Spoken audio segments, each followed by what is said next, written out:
Hello everyone, my name is Taku, and today I think this is going to be our first class. So today we'll be talking about prayer, and we'll be majoring on hindrances to prayer. So basically, if you have grown up in a church, or if you grew up in a church, going to church, you are familiar with praying, always praying and not getting the results that you were told that you would get, or not seeing anything after prayer. And let me tell you something, you are not the first one to have that similar mentality or to be having those results. If you look at Luke chapter number 11 verse 1, it tells us that when the disciples then heard Jesus praying, after he finished, they said to him, "Teach us how to pray. Teach us how to pray," as John also taught his disciples how to pray. This tells us that the disciples understood that prayer is not only a thing that you do and automatically it brings results. There is a how to. They knew there was a process, a procedure. They knew there was a how to that they were missing out. Probably they noticed by the differences in the results that he was obtaining and the result that they were obtaining when they were praying.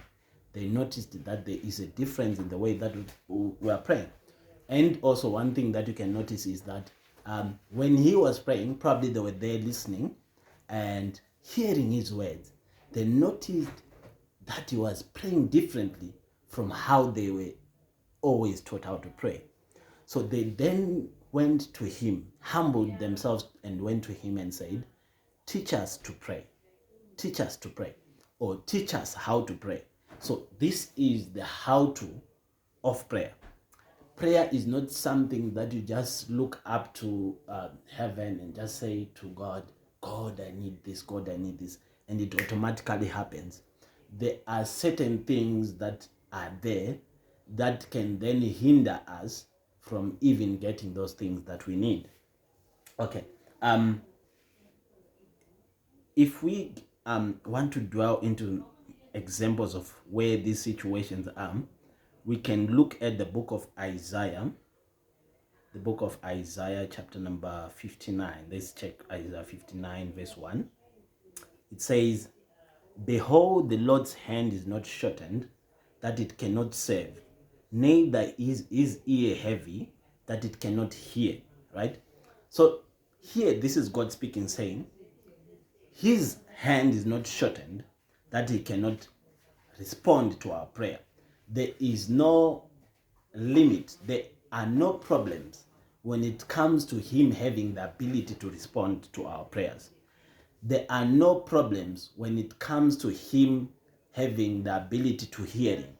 So it's God is playing a blame game. We're pointing fingers. And God is saying, the problem is not with me. I'm well capable of answering your prayers. He said, I'm well capable of hearing what you're asking for. The challenge, therefore, is not the receiver. The challenge is the one who is speaking. We need to verify, as the ones that are praying, our prayer, because the problem is not that he's not hearing. The problem is not that he cannot respond. There is something that is with us or in us that is hindering us from having answered prayer. So if we want our prayers to be heard, we should then scrutinize the